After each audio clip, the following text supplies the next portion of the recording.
If you overstay on a B1, B2 visa and your parents is going to petition for you, how long will that process take?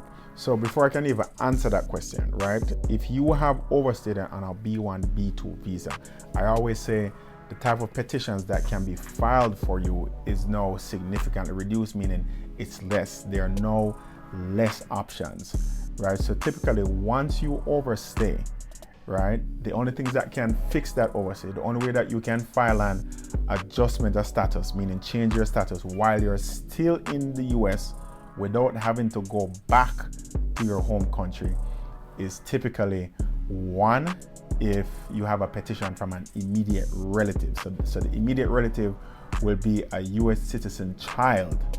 You'd have to have a US citizen child that is 21 years or older, or a US citizen spouse. Those are the two main family petitions. In your case, if your parents file for you, right?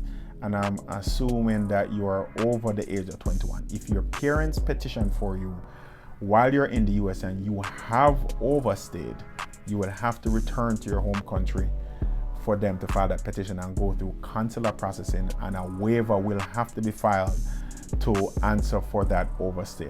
So no, you cannot stay in the US while you have overstayed and have your parents petition for you or your siblings petition for you. Is one of those petitions, is one of those categories where you would have to return to your home country because it's not a first preferential category that you can change your status and wait in the US while you are now unlawful present or have gained an unlawful status, or you're now undocumented. So always keep in mind, if you have overstayed, you have now limited a lot of ways that you can change your status and stay in the country and not leave and go to your home country and receive that green card, right? There are very, very limited ways to that. So always keep that in mind, that typically the major ways that you can now change your status while you are out of status is if you get married to a US citizen, or if you have a US citizen child that is now 21 years